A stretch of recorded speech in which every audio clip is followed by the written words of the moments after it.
The dust kicked up as the stagecoach rolled into Carson City, Nevada, in the sweltering summer of 1876, and all eyes turned to watch the unusual sight of a woman with 3 trunks, each one filled not with dresses or bonnets, but with books that she protected as fiercely as others guarded gold. Felicity Evans clutched her leather-bound copy of Wuthering Heights close to her chest as the driver called out their arrival. At 22, she had left behind everything familiar in Boston to accept a position as the new schoolteacher in this frontier town, where the promise of independence outweighed the comfort of the life she'd known. "Madam, I reckon those books of yours weigh more than you do," the driver said as he helped her down from the coach. "Never seen anyone travel with a library before." Felicity smiled politely, pushing a strand of auburn hair back beneath her modest bonnet. "Knowledge weighs nothing, sir, but its absence can be the heaviest burden of all." The driver scratched his head, clearly not following her meaning before beginning to unload her trunks. Nearby, a group of men lounging outside the saloon snickered at the sight. "Looks like we got ourselves an educated lady," one called out, his voice carrying the sting of mockery. "Bet she thinks she's better than the rest of us." Felicity kept her chin high, having endured such comments all her life. Her father had been a professor at Harvard, raising her on literature and philosophy after her mother died when she was only 6. Those books had been her companions, her teachers, her escape, and she would not be shamed for loving them. "Miss Evans." A middle-aged woman approached, her plain dress and practical demeanor suggesting someone of business. "I'm Martha Wilson, head of the town council. We've been expecting you." "Thank you for meeting me," Felicity said, grateful for the friendly face. "I'm eager to begin preparing the schoolhouse." "Well, about that," Martha said, lowering her voice. "There's been some resistance to the idea of a formal school. Many here believe children are better served learning practical skills than reading poetry." Felicity felt her heart sink but forced a smile. "Then I shall have to prove the value of both." As they walked toward the small boarding house where Felicity would be staying, she couldn't help but notice the towering figure leaning against a hitching post across the street. Unlike the others who had openly mocked her, this man simply watched with an intensity that made her pulse quicken. He stood well over 6 feet tall, with broad shoulders and a lean, muscular frame evident even beneath his worn duster. His face was partially shadowed by a wide-brimmed hat, but she caught the glint of remarkably blue eyes beneath it. A star-shaped badge glinted on his chest. "Who is that?" Felicity asked, trying to sound casual. Martha followed her gaze. "That's Sheriff Xavier O'Malley. Been here about a year. Keeps to himself mostly, but he's fair and good with a gun, which is what matters out here." Felicity nodded, stealing another glance at the enigmatic lawman. He tipped his hat slightly in acknowledgement, and she quickly looked away, heat rising to her cheeks. "Don't set your cap for that one," Martha warned with a knowing smile. "They say he's got ghosts that follow him. Besides, men like him don't settle with bookish types." But as Felicity settled into her small room at the boarding house that evening, arranging a few precious volumes on the rickety table beside her bed, she found her thoughts returning to those piercing blue eyes and the quiet intensity they held. Little did she know that across town, in the sparse sheriff's office, Xavier O'Malley was thinking of the woman who had arrived clutching books like treasures, wondering what stories lay within those pages and within her. The schoolhouse was little more than an abandoned storefront with broken windows and years of dust coating every surface. Felicity stood in the doorway, dismay washing over her as she surveyed what was to be her classroom. "It's not much," Mayor Thompson said, not bothering to hide his lack of enthusiasm. "Town council agreed to hire a teacher mostly to appease the women folk. Can't see what good Shakespeare will do a boy who needs to learn to work cattle or mine silver." Felicity removed her gloves, already forming plans. "Education is never wasted, Mr. Mayor. A mind is like soil, it needs cultivation to yield its best harvest." The mayor snorted. "Well, you've got 2 weeks before term starts. Carson City provided the building. The rest is up to you." After he left, Felicity rolled up her sleeves and began the enormous task of transforming the space. By mid-afternoon, sweat dampened her dress as she scrubbed the floors. Her back ached and her hands were red and raw, but she worked tirelessly, driven by the vision of what this place could become. She was so absorbed in her labor that she didn't notice the tall figure in the doorway until a deep voice broke the silence. "Need some help with those windows?" Felicity turned quickly, nearly losing her balance. Sheriff O'Malley stood watching her, his expression unreadable. "I thank you, but I wouldn't want to trouble you," she stammered. He stepped inside, removing his hat to reveal thick black hair with a touch of silver at the temples. Up close, she noticed a thin scar running along his jawline and the tiny lines at the corners of his eyes that suggested he was in his early 30s. "No trouble. Those frames are swollen shut from the heat. You'll need someone stronger to pry them open." Without waiting for a response, he moved to the nearest window and began working a knife blade around the frame. Felicity found herself momentarily transfixed by the sure movements of his hands. They were strong yet careful, marked with calluses and small scars that told stories of their own. "You always travel with 3 trunks of books?" he asked without looking at her. Felicity smiled despite herself. "They're my most valuable possessions. More valuable than gold to me." "Yes," she straightened her back, "though I've discovered not everyone shares that opinion." He worked the window free with a creak of protest from the ancient wood. "Don't mind the talk. Folks here are wary of change and anything they don't understand." "Like books?" she challenged. He turned then, the hint of a smile touching his lips for the first time. "Like educated women who aren't afraid to bring 3 trunks of books to a mining town." They worked side by side for the next hour, him forcing open windows and repairing a broken desk, her continuing to clean. The silence between them was comfortable, interrupted only by occasional questions or observations. "Why Carson City?" he asked as he hammered a loose board back into place. Felicity considered the question. "I wanted to build something. Back east, everything is already established. Here I thought I could make a difference. And the real reason," his perceptiveness startled her, she paused in her sweeping. "My father died last year. There was nothing holding me there anymore." Xavier nodded, understanding in his eyes. "I'm sorry. What about you, Sheriff? What brought you to Carson City?" His expression closed slightly. "Running from some things, running toward others, ended up here." Before she could inquire further, he secured the last window and placed his hat back on his head. "I'll send over some boys tomorrow to help with the heavier work. This town may not think it wants education, but it needs it more than it knows." He was nearly to the door when Felicity called out, "Thank you, Sheriff O'Malley." He paused, looking back over his shoulder. "Call me Xavier."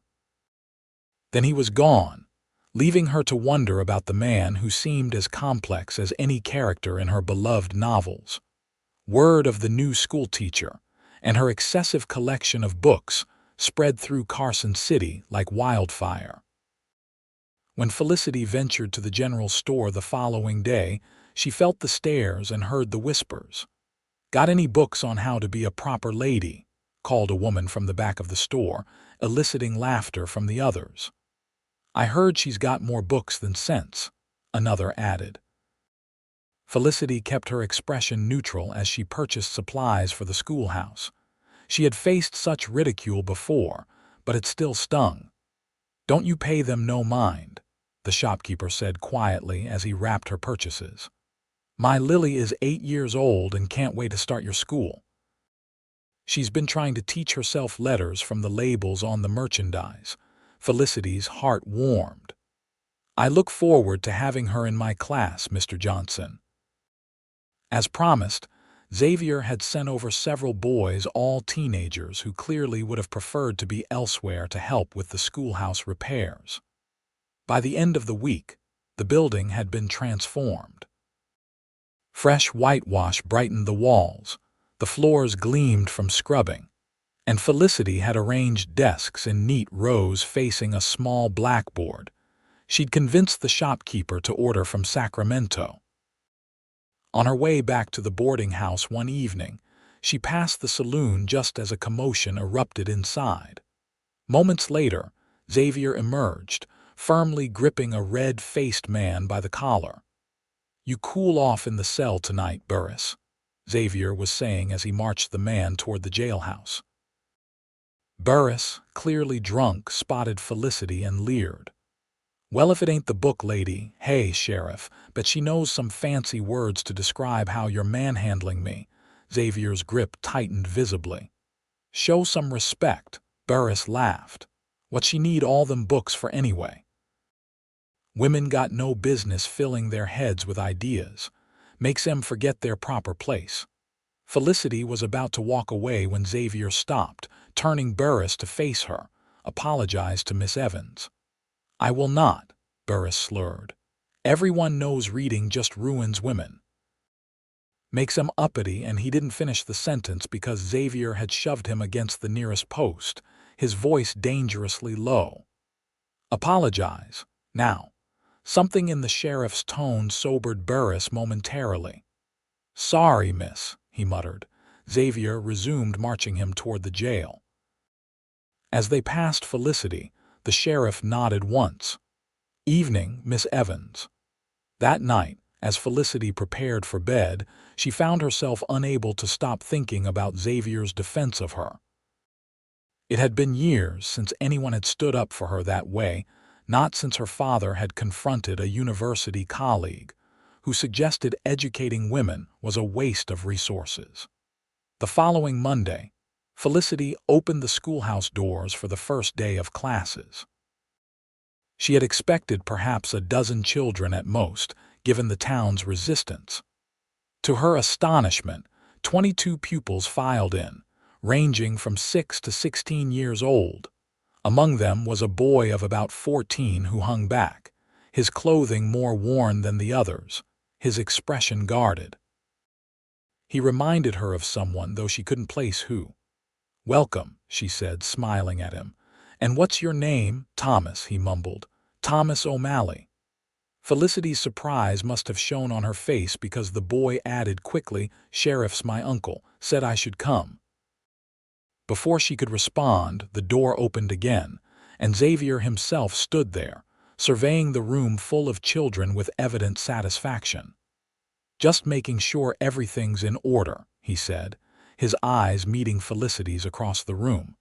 "Looks like you've got a full house, Miss Evans." "Indeed, Sheriff. Your nephew was just introducing himself." Something passed between uncle and nephew, a look Felicity couldn't quite interpret. Then Xavier nodded. "Thomas needs schooling more than most. His father, my brother, didn't hold with book learning. But I reckon every boy deserves a chance to decide for himself what knowledge is worth." With that cryptic statement, he departed, leaving Felicity with a room full of curious children and even more questions about the enigmatic lawman. Teaching proved both more challenging and more rewarding than Felicity had anticipated. Her pupils' abilities varied wildly. Some could barely recognize letters, while others, like Thomas O'Malley, clearly had some previous education but pretended otherwise. She quickly learned that traditional methods wouldn't work here. These children needed to see practical applications for their learning. When teaching mathematics, she used examples of calculating cattle prices or measuring lumber. For geography, she connected places on the map with sources of goods they used daily. And for reading, She chose stories that captivated their imagination, tales of adventure and discovery that made them forget they were learning. Thomas remained her greatest challenge. Bright but resistant, he seemed torn between natural curiosity and a deeply ingrained disdain for education. She often caught him reading ahead in texts when he thought no one was looking, only to feign indifference when called upon in class. One afternoon, as the other children filed out, Felicity asked Thomas to stay behind. "Am I in trouble?" he asked, defiance masking what she suspected was fear. "Not at all. I just wanted to ask why you pretend not to know the answers when I can see that you do." The boy's face flushed. "Don't know what you're talking about." "Thomas," Felicity said gently, "there's no shame in being intelligent." He looked down at his scuffed boots. "My pa used to say reading was for women and weaklings." "And what does your uncle say?" Thomas shrugged. "Uncle Xavier doesn't talk much about what he thinks, but he has books, not as many as you, but I've seen them in his office." This revelation intrigued Felicity. "What kind of books?" "History, mostly. Some poetry." Thomas looked up suddenly, alarm in his eyes. "Don't tell him I said so."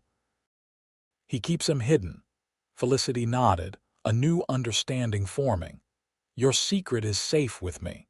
But Thomas, if your uncle values books enough to keep them, perhaps he understands something your father didn't." After Thomas left, Felicity remained at her desk, contemplating this new information. The sheriff was becoming more interesting by the day. The following Saturday, Felicity decided to venture beyond the town limits for the first time since her arrival. Borrowing a gentle mare from the livery stable, she packed a small lunch and one of her favorite novels, intent on finding a peaceful spot to read by the Carson River.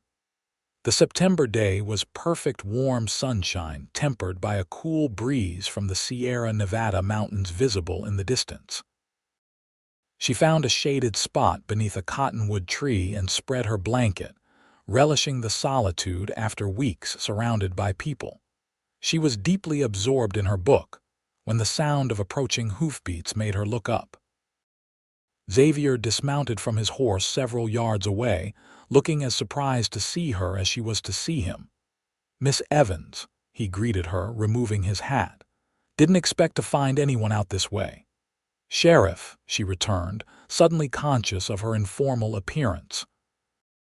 She'd removed her hat and loosened her hair for comfort. "I needed some quiet to read." He gestured to the space beside her. "Mind if I join you for a moment?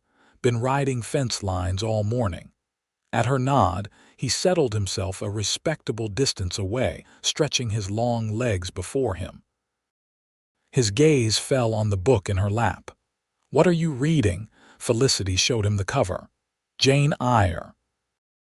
It's about a woman who becomes a governess at Thornfield Hall and falls in love with the mysterious Mr. Rochester, only to discover his dark secret, Xavier finished, surprising her completely. "You've read it." Felicity couldn't keep the astonishment from her voice. A smile played at his lips. "Don't look so shocked. Even cowboys can read."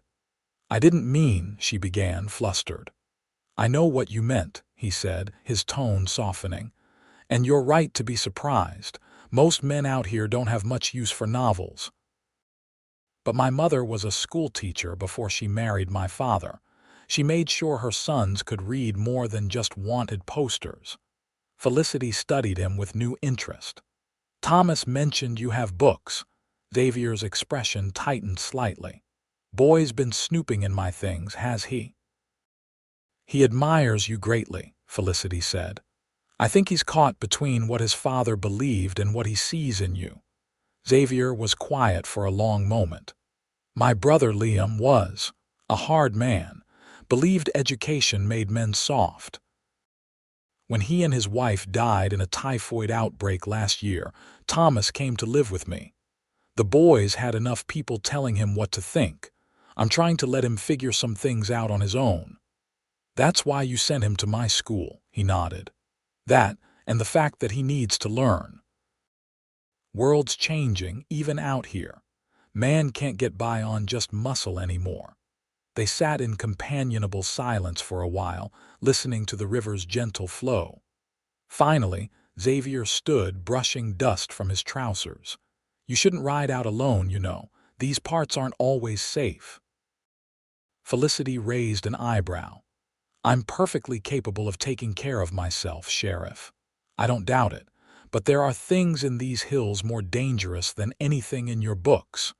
He mounted his horse with fluid grace. If you want to ride out again, let me know. I could use the company sometimes. As he rode away, Felicity realized she was smiling. There was definitely more to Xavier O'Malley than met the eye. As autumn deepened, Felicity settled into life in Carson City. Her students were making remarkable progress, and even some of the parents who had initially opposed her methods were beginning to acknowledge the benefits of education. Still, she felt the sting of isolation. While Martha Wilson remained cordial, and a few mothers of her pupils exchanged pleasantries, most of the town continued to view her with suspicion. The women, in particular, seemed to resent her independence and education. She often overheard their whispers as she passed.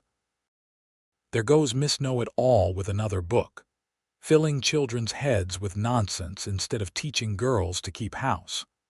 No wonder she's unmarried. What man wants a wife who thinks she's smarter than him? Felicity maintained her composure in public, but in the privacy of her room, she sometimes questioned her decision to come west. In Boston, she had at least had her father's colleagues and their families who valued learning. Here, her books were her only consistent friends.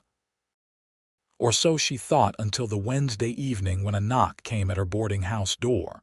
She opened it to find Xavier standing there, looking uncharacteristically uncertain. "Sheriff, is something wrong?" He cleared his throat. "No, nothing's wrong.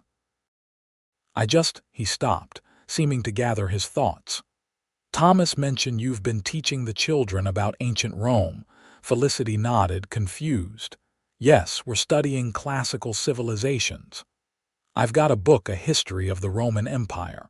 Found it years ago in a bookshop in St. Louis. Thought maybe you could use it." He held out a well-worn volume. She accepted it, touched by the gesture. "Thank you, this will be very helpful." He nodded, turning to leave, then hesitated. "Miss Evans, Felicity, would you, that is?" He exhaled sharply, annoyed with his own hesitation. "I hear you reading to the children sometimes when I pass the schoolhouse. You have a way with words. Makes them come alive." "Thank you," she said, still puzzled by his presence. "I was wondering if you might read something to me sometime." The words came out in a rush, and even in the dim light of the porch lantern, she could see color rising in his face. "Been a while since I heard a good story read proper." The request surprised her, but she found herself nodding. "I'd like that. Perhaps you could come by the schoolhouse after lessons tomorrow." Relief crossed his features. "Tomorrow, then." The following afternoon, after the last student had departed, Felicity found herself arranging and rearranging books on her desk, unusually nervous about Xavier's visit. She had selected several options, unsure of his preferences. He arrived precisely as the clock struck 4, hat in hand, looking as uncertain as she felt. "Please sit," she said, gesturing to a chair she'd placed near her desk. "I wasn't sure what sort of literature you enjoy, so I brought several choices." Xavier settled into the chair, which seemed comically small beneath his large frame. "What would you recommend?" Felicity considered him thoughtfully. "Perhaps something with adventure but also depth." She selected a volume from her desk. "Have you read The Count of Monte Cristo?" He shook his head. "Heard of it, but never had the chance." "Then we shall start at the beginning." She opened the book, and as she began to read the tale of Edmund Dance, her initial nervousness faded. The story flowed from her lips with the rhythm and emotion she naturally felt for the words. Xavier listened intently. his eyes never leaving her face as the narrative unfolded. Occasionally, his expression would shift with the story, hardening at injustice, softening at moments of human connection. He was, she realized, a perfect audience, fully engaged and responsive. When she finally paused after the first 3 chapters, her throat dry from reading aloud for nearly an hour, she found him leaning forward, completely absorbed. "You need to rest your voice," he said, though she could tell he was reluctant to stop. "But I'd like to hear more if you're willing." "Tomorrow," she suggested. He nodded, rising to his feet. "Tomorrow." And so began a ritual that would continue through the autumn weeks. Every afternoon after school, Xavier would appear at the schoolhouse door, and Felicity would read to him for an hour. They finished The Count of Monte Cristo and moved on to Ivanhoe, then The Three Musketeers. Sometimes they would pause to discuss a character's motivations or the moral implications of certain actions. Xavier's insights often surprised Felicity. Beneath his quiet exterior lay a thoughtful mind and a keen understanding of human nature. News of their daily readings spread through town, adding fresh fuel to the gossip fires. Some speculated that the sheriff was merely being kind to the lonely schoolteacher, while others hinted at more improper motivations. Felicity heard the whispers but found she cared less and less what others thought. On a particularly cold day in late October, a sudden storm kept several children from returning home after school. Felicity was organizing activities to keep them occupied when Xavier arrived, looking concerned. "Trail to the Henderson place is washed out," he informed her, "and the bridge to the East Farms is underwater. These young uns will need to stay in town tonight." One of the younger girls began to cry at this news, and Xavier knelt beside her. "Don't worry, Miss Lily.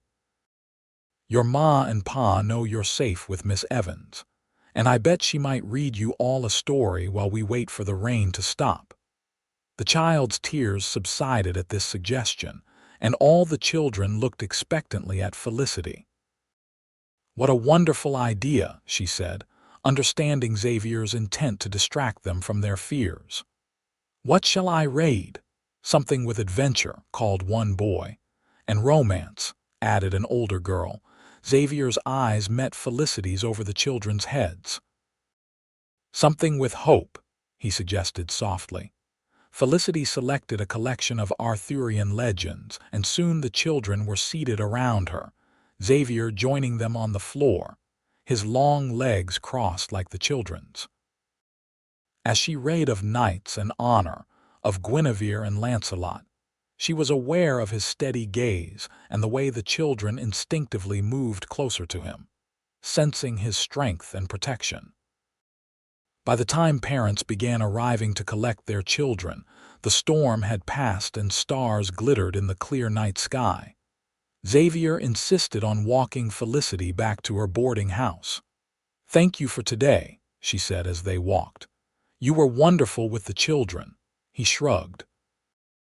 "They're good kids, just needed a distraction." "Is that what our reading sessions are for you, a distraction?" The question slipped out before she could reconsider it. Xavier stopped walking, turning to face her under the glow of a street lamp. "No, Felicity, they're the highlight of my day." The simple honesty in his voice made her heart skip. Before she could respond, he continued walking, changing the subject to ask about the next day's selection. But something had shifted between them, a recognition of feelings that went beyond the stories they shared. The seasons changed, and winter settled over Carson City, bringing bitter cold and occasional snowstorms that swept down from the mountains. Felicity continued her lessons, though attendance became sporadic as weather and road conditions fluctuated.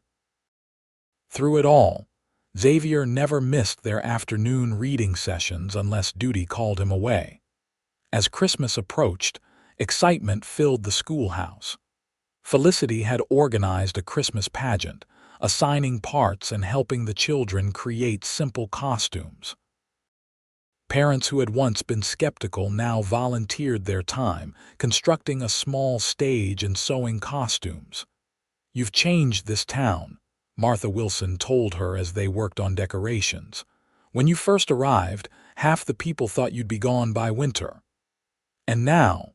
Felicity asked. Martha smiled. "Now they're wondering if you'll marry the sheriff before spring." Felicity nearly dropped the paper star she was cutting. "What? That's absurd. We're just friends."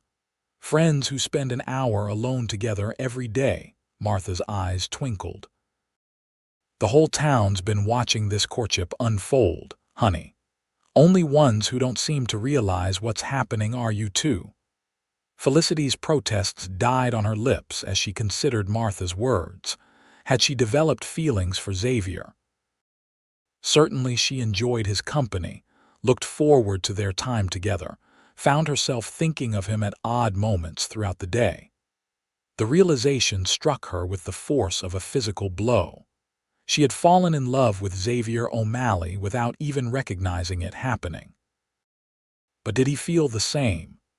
He was unfailingly kind, attentive to her words, generous with his time, but he had never expressed anything beyond friendship. Perhaps he merely enjoyed the stories and saw their time together as an intellectual exercise rather than anything more personal. These thoughts preoccupied her as the day of the Christmas pageant arrived. The schoolhouse was transformed with evergreen boughs and candles, every seat filled with parents and townspeople. Even those who had most vocally opposed Felicity's methods came to watch their children perform. The pageant was a tremendous success. Children who had barely been able to read in September now recited lines with confidence and emotion. When the final carol concluded and the audience erupted in applause, Felicity felt tears of pride prickling behind her eyes. As the families began to disperse into the snowy evening, Felicity found herself accepting congratulations from people who had previously snubbed her. Among them was Burris, the drunkard Xavier had arrested months earlier. "Miss Evans," he said, hat in hand, "wanted to say that was a fine show. My nephew done real good with his part. Guess there's something to this education business after all." "Thank you, Mr. Burris. Jimmy has a natural talent for memorization." He nodded awkwardly. "Also wanted to apologize proper for how I spoke to you when you first came." Had no call to be disrespectful. Felicity was touched by the unexpected apology. "That's very kind, Mr. Burris. Consider it forgotten." As the last families departed and Felicity began tidying the schoolroom, she realized she hadn't seen Xavier all evening. She told herself not to be disappointed. He was likely busy with his duties, but a heaviness settled in her chest nonetheless. She was extinguishing the last candles when the door opened, letting in a swirl of snowflakes and cold air. Xavier stood there, snow dusting his shoulders and hat. "Did I miss it entirely?" he asked, his expression crestfallen. "I'm afraid so," she said. "Where were you?" He stepped inside, closing the door behind him. "Got word of trouble at the mining camp north of town. Turned out to be nothing serious, but by the time I got back." He gestured at the empty room. "I'm sorry, Felicity. I know how important tonight was for you." The genuine regret in his voice melted her disappointment. "The children were wonderful. You would have been proud of Thomas. He played the innkeeper and remembered every line." Xavier smiled, removing his hat. "I am proud of him and of you. What you've done here in just a few months is remarkable." As he helped her gather the last of the decorations, Felicity found herself suddenly brave. "Xavier, I've been wondering. Why did you really ask me to read to you that first day?" His hand stilled on the garland he was coiling. For a moment, she thought he might not answer. "Because I wanted to hear the stories again," he finally said, his voice low. "My mother used to read to us every night. After she died, my father forbade books in the house, said they were her influence and made us soft. I was 14. Liam was 16. We had different reactions.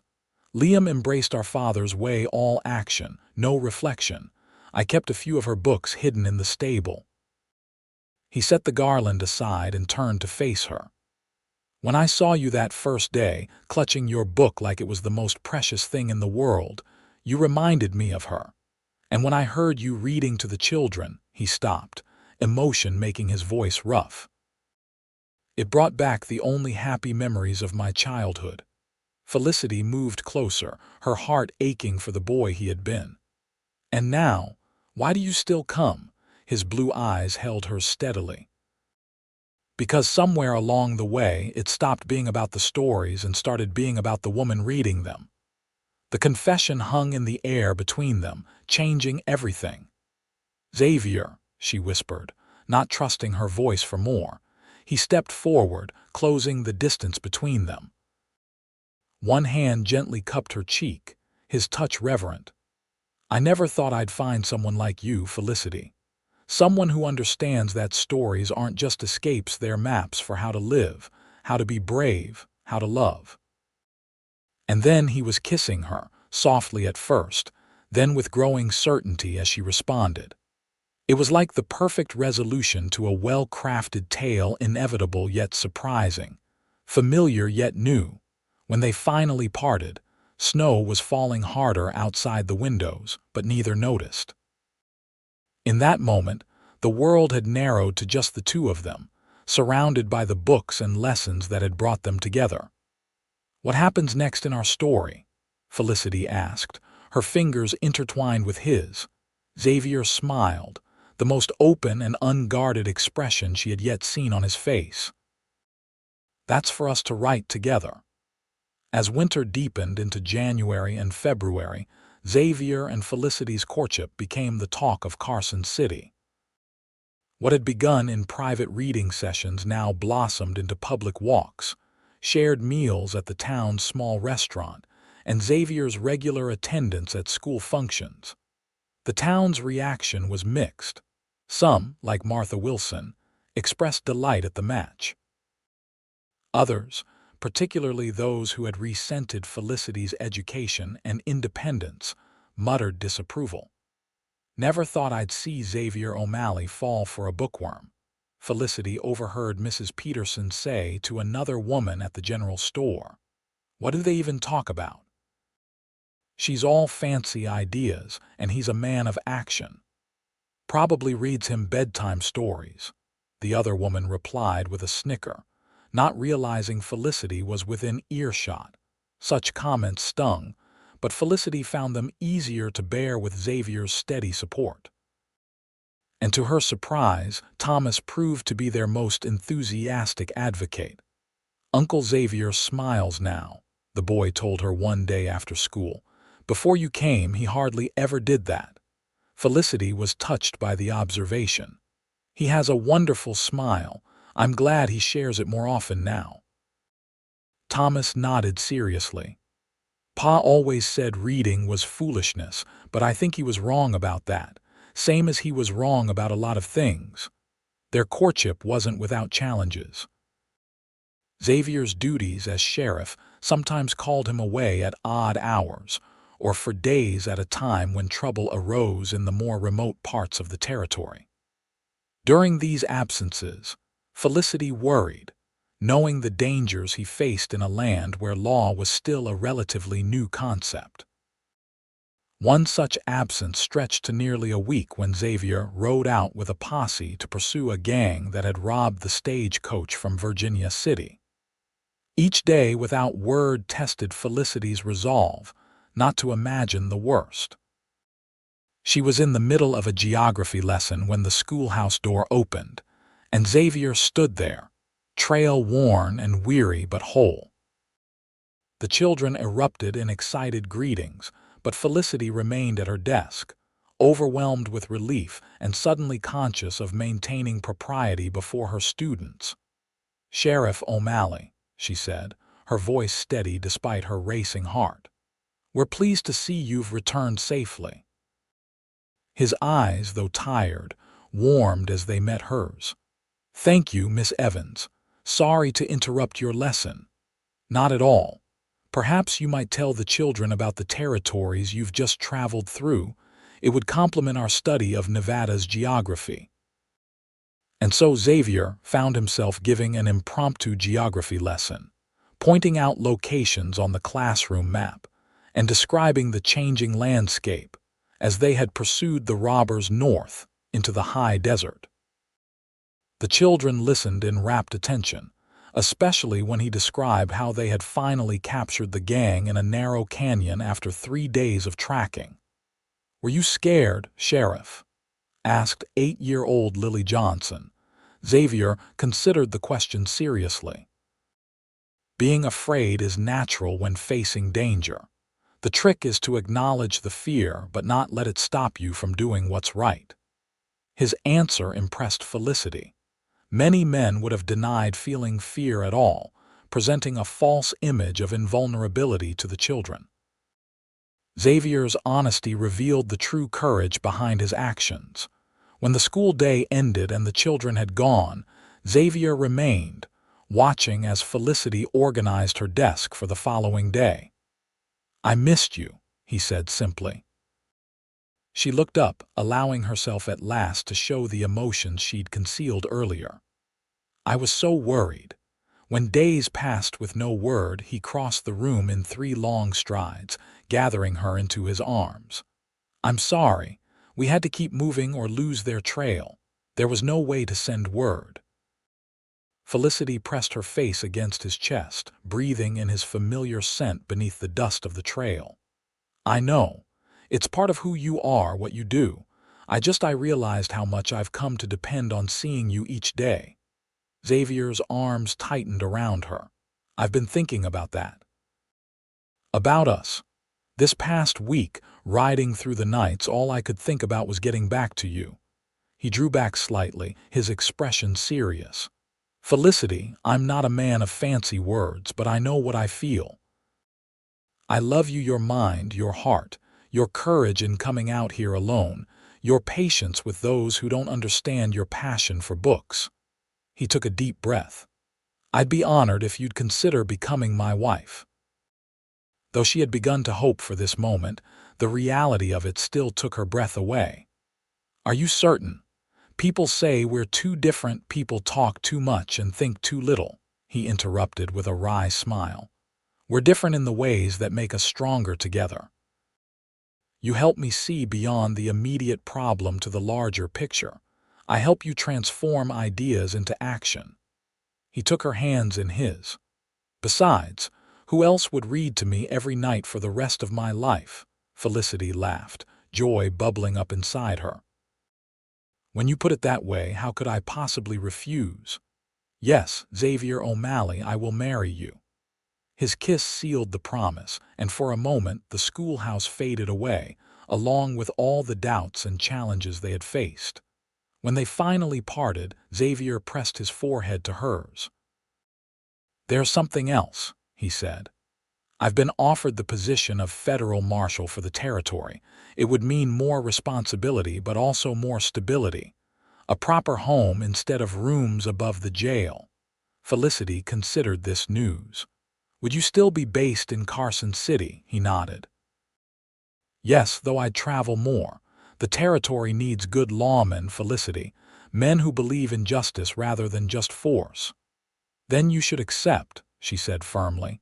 "You're exactly what this territory needs." His eyes searched hers. "Even with the additional risks, the longer absences." "Even then," she assured him. "I didn't fall in love with you despite what you do, Xavier. Your sense of duty, your commitment to justice, they are part of who you are, part of what I love." Relief crossed his features.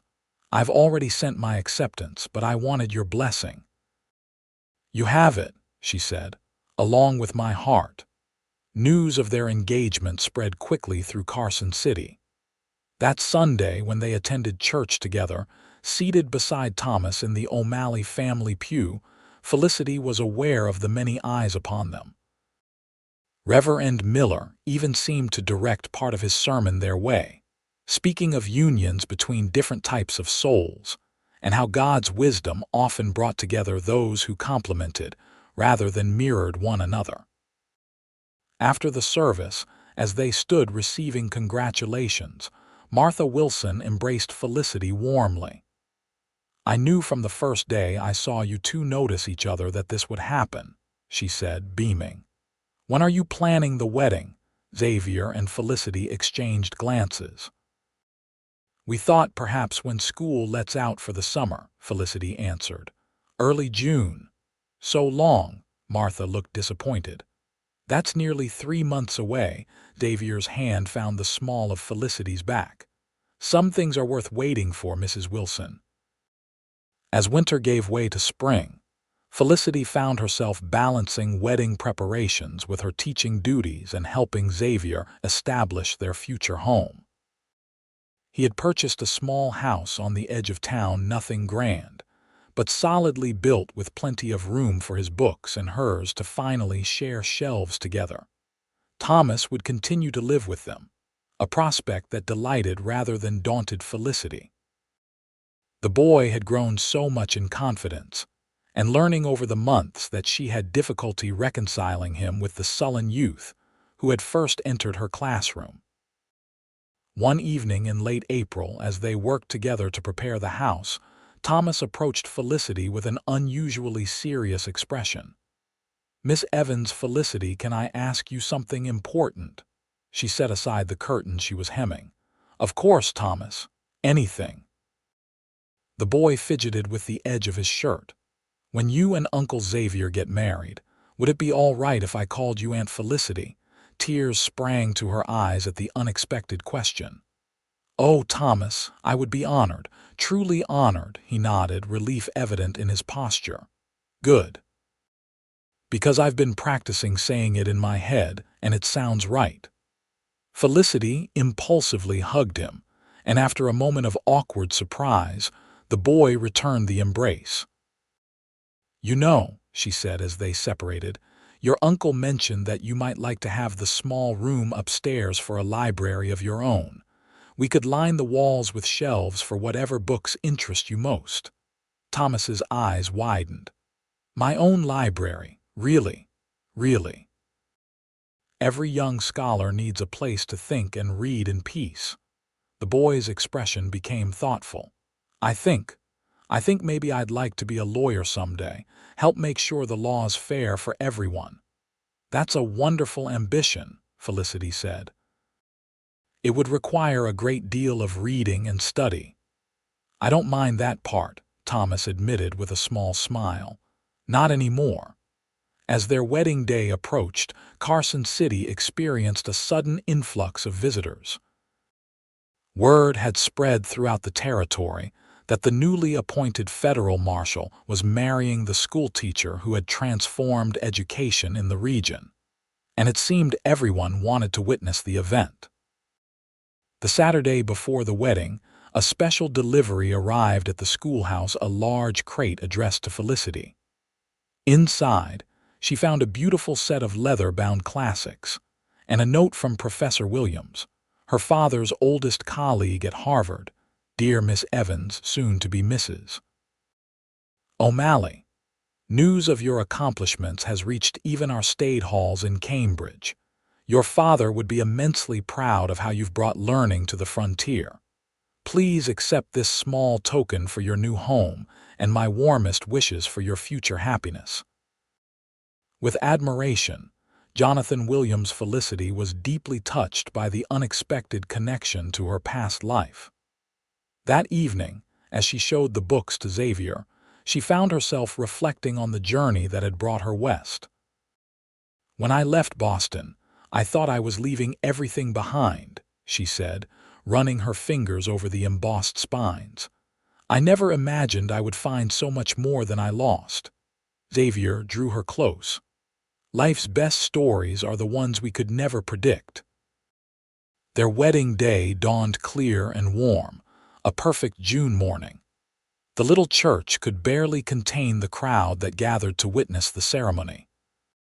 Felicity wore a simple but elegant gown of ivory silk that Martha Wilson had helped her select, with a crown of wildflowers in her hair instead of a conventional veil.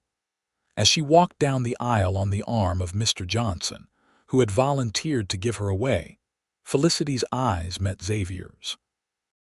He stood tall and handsome in a new black suit, his badge polished and gleaming on his chest, his expression one of such naked adoration that several women in the congregation sighed audibly. Thomas stood beside his uncle as best man, his face solemn with the responsibility but breaking into a wide smile when Felicity winked at him. Reverend Miller spoke of commitment and partnership, of how marriage, like education, required daily dedication and a willingness to grow together. When the time came to exchange vows, Xavier surprised Felicity by reciting his from memory, words he had clearly composed himself. Felicity Evans, you came into my life like a character from the books you love, unexpected, challenging, changing everything around you.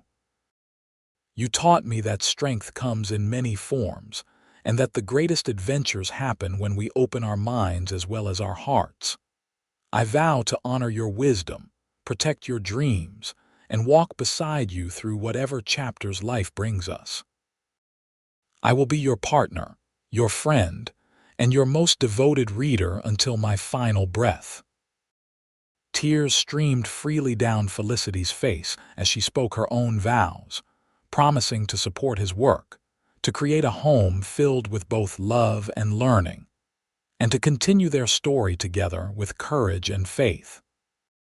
When Reverend Miller pronounced them husband and wife, Xavier kissed her with a tenderness that belied his strength, and the church erupted in cheers and applause.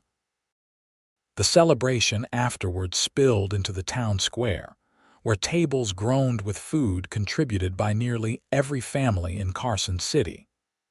Even those who had once mocked Felicity's love of books now raised glasses to toast the new couple's happiness. As the festivities continued into evening, Xavier pulled Felicity aside for a moment of quiet.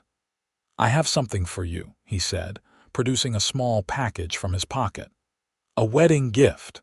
Felicity unwrapped it carefully to reveal a small, leather-bound book, its pages blank and waiting. I thought we could write our own story, Xavier explained. Not just read others. Something to pass down to our children someday so they'll know how a love of books brought their parents together. Felicity looked up at him, her heart so full she could hardly speak.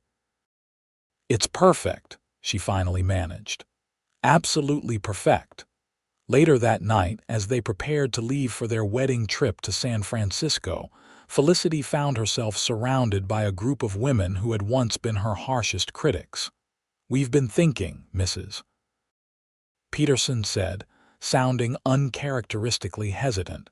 Some of us ladies might like to improve our reading. Maybe start a little group to discuss books. Would you consider guiding us when you return? Felicity's surprise must have shown on her face because the woman added quickly, if you're too busy with your new duties as a marshal's wife, we'll understand. Not at all, Felicity assured her. I'd be delighted to help organize a ladies' reading circle. As they drove away in the buggy Xavier had decorated for the occasion, Felicity leaned against her new husband's shoulder. Did you hear? They want me to lead a reading group. Xavier chuckled, his arm tightening around her. Told you they'd come around eventually. Just needed to see that loving books doesn't make you any less capable of loving people too. Speaking of loving books, Felicity said, a playful note entering her voice. I packed the Odyssey for our journey. I thought we might continue our tradition of evening readings. Xavier's smile held a hint of mischief. Mrs. O'Malley, I believe that's the best wedding present a man could ask for. As they journeyed west toward the coast, leaving Carson City behind, Felicity reflected on the extraordinary year that had transformed her life. She had arrived a solitary figure clutching her books like shields against the world's mockery. Now she rode beside the man she loved, her books becoming bridges rather than barriers, her passion for learning spreading through the community like ripples in a pond. That night, in a comfortable inn along their route, Xavier stretched out beside her on the bed, hands behind his head, eyes closed in contentment as her voice brought Homer's ancient words to life.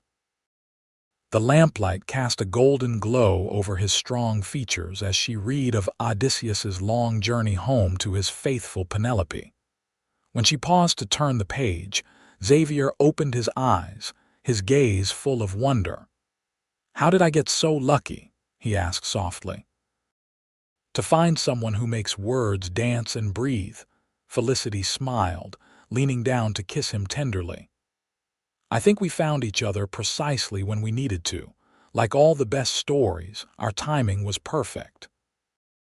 5 years later, the evening sun cast long shadows across the front porch of the O'Malley home as Xavier rocked gently, his infant son sleeping peacefully against his chest. From inside the house came the animated voices of Felicity and Thomas, engaged in a spirited debate about a point of constitutional law. The boy was studying for his upcoming examinations. At 18, Thomas had grown into a thoughtful young man, preparing to leave for law school in San Francisco in the autumn. His transformation from reluctant student to aspiring lawyer remained one of Felicity's proudest achievements. The screen door opened, and Felicity emerged with their 3-year-old daughter, Eleanor, who carried a picture book clutched in her small hands.